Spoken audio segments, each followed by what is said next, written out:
Thank you very much indeed. Chieko, welcome. And I had the enormous pleasure of visiting your museum yesterday in the company of Bill Phillips. Yes, and thank you very much. We met a lovely group of high school students who asked truly insightful questions. So it was wonderful. Thank you. So diversity and inclusion is a particularly hot topic in certain regions of the world just at the moment. But we're not going to encompass the whole topic. How would you define diversity and inclusion as we're going to discuss it now? Okay, great. Thank you for the great question. So I believe diversity is not something special because everybody is unique and different. But sometimes, the differences are so large and, people often get confused. However, as I said, diversity is a natural part of who we are. So that's why it is essential for us to understand it and recognize its importance. And as we all know, I hope, a diverse team can be more creative and can be more and more innovative. And I've been experiencing it so many times. And maybe I can give some examples later. And as for inclusion, if diversity is advanced, the advancement of inclusion will be automatically achieved. And technology is going to be a key or one of the major factors to drive inclusion. Thank you very much indeed. And of course, you have your own personal story of tackling the question of inclusion. Would you like to introduce the audience to that? Yes, sure. So in the mid-90s, I developed the IBM homepage reader. It is a first practical voice browser in the world. It has developed first in Japan in 1997 and later supported 11 languages. But when I started developing the homepage reader, researchers around me, they are mostly geeky, scientific guys. And they never thought the web is going to be to listen. They thought the web is going to see.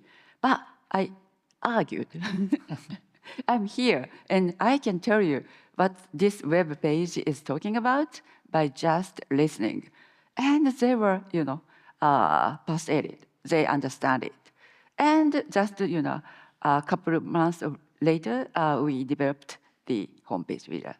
It is because, the team was diverse. We can make the difference. That is one, great example for me.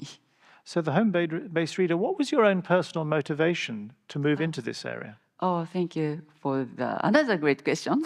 So it is really related to my personal experience.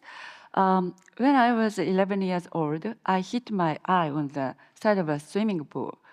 And at that time, I wanted to be, by the way, an Olympic athlete, not a scientist.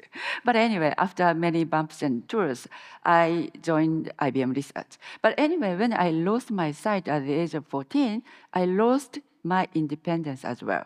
And there were two major obstacles. The first one was losing my the challenge of information accessibility. In those days, there were no personal computers, no internet, no smartphones. I'm very sure many young, people in this, here, they don't understand what such what a world without these things is like, yeah. So anyway, I couldn't access any information by myself. That is about the information accessibility. And another difficulty was mobility. I couldn't go anywhere by myself. So I lost, information accessibility and mobility accessibility. So when I became a researcher in IBM Research in 1985, I found the power of technology. And I thought in the future, our life is going to be changed. So I started working in the area of accessibility. And in 1990s, I could develop the homepage reader. That is a kind of historic. Thank you very much, Chieko. If I may ask you, I mean, it must have taken enormous personal resilience to get through that time when you were 14. Okay. Yeah, many people ask me about it, but I always say, I always forget something painful. So I'm pretty optimistic. However, the thing I remember very well was because in those days, our society was not inclusive. It was very difficult for me to be included. So there was no way for me to go to public high school in those days. So the only option was for me was to go to a school for the blind. And I really felt, I'm excluded. So I thought in the future, I want to open up my life to be included. So I wanted to find a new type of job as a blind person because I didn't depend on something that was provided by others. That goal really encouraged me to keep moving forward. So inclusion, if in those days our society was more included, maybe I may not be here. Well, yes, it's certainly driven you in a wonderful direction. And yesterday at Maraikan, you introduced us to this extraordinary new piece of technology, the AI suitcase that you've been developing to help people navigate the museum. Would you, and other things, would you like to introduce us to that? Sure. The AI suitcase is now we are developing with Miraikan. And by the way, Miraikan is a National Museum of Imaging Science and Innovation located in Odaiba, Tokyo. So if you have a chance to, after this convention seminar, please visit us.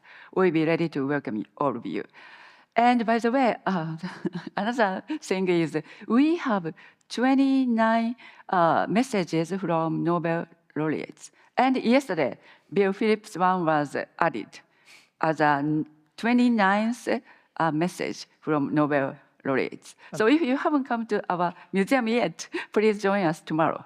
Not just a message, even a question posed to the next generation to solve, yes. Yeah, that is a question, sorry. Thank you very much, Adam. Okay, so we are now developing the AI suitcase. It's a navigation robot for the visually impaired. And maybe people may wonder why it's suitcase shaped. I travel a lot with white can and a suitcase.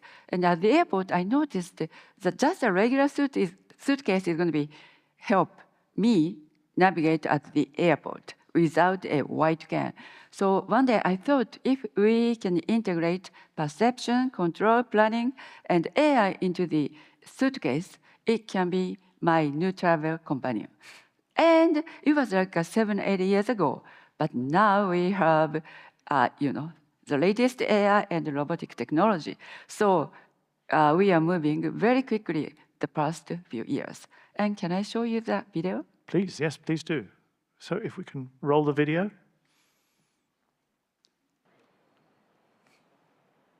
We arrived at Diversity Tokyo Plaza. Where should we go? I'm thirsty.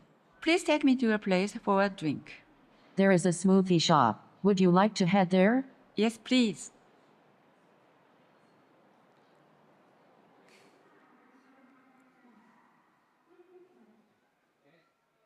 We have arrived at the smoothie shop.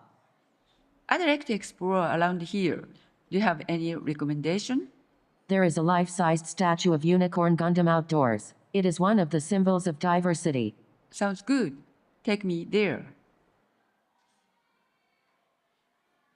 There is a Hello Kitty shop on your left. Here, they sell sweets shaped like Hello Kitty dolls. They are priced at 600 yen for 10 pieces. Avoiding people.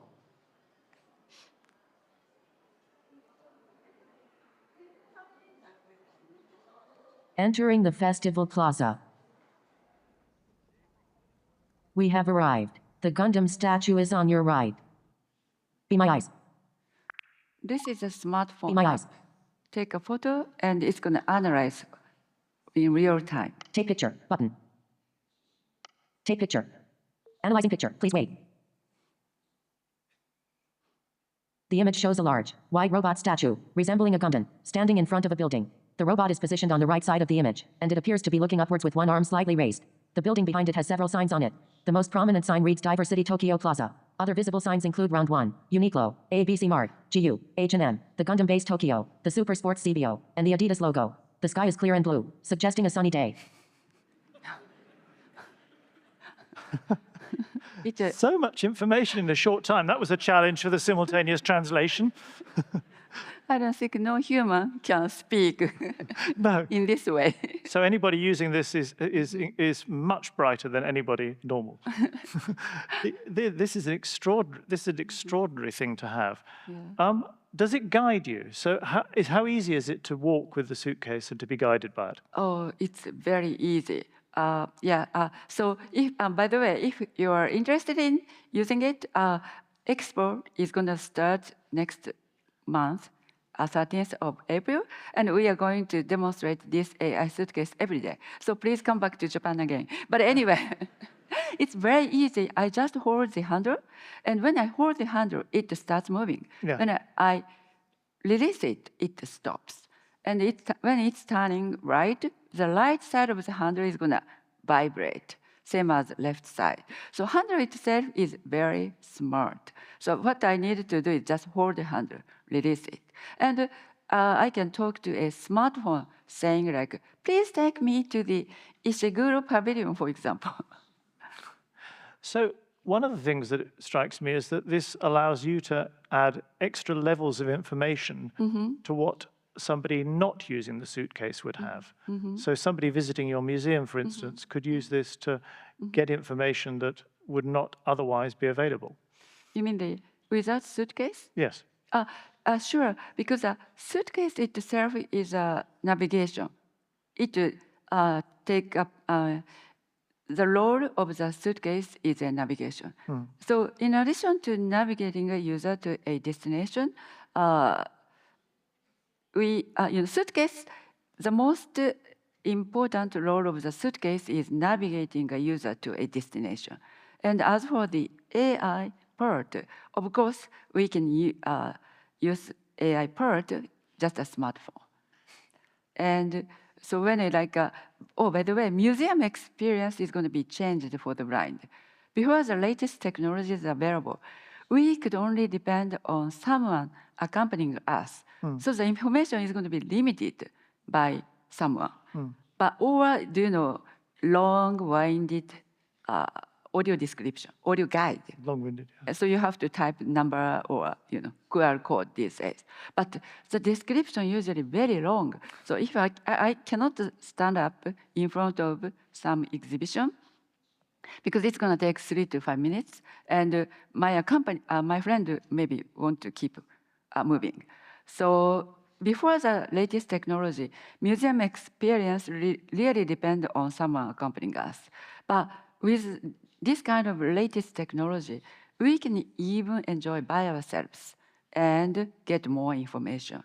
And not just listening to the AI describing about the exhibition, we can ask the AI why this exhibition is good or why this area is not crowded or whatever. We want, whatever information we are curious, we can ask to AI. But of course, AI sometimes make mistake. So we human beings need to be smart, intelligent enough to find it out. Once again, it's a question of coexistence. It's an extraordinary technology, and it's amazing to see how fast things are moving.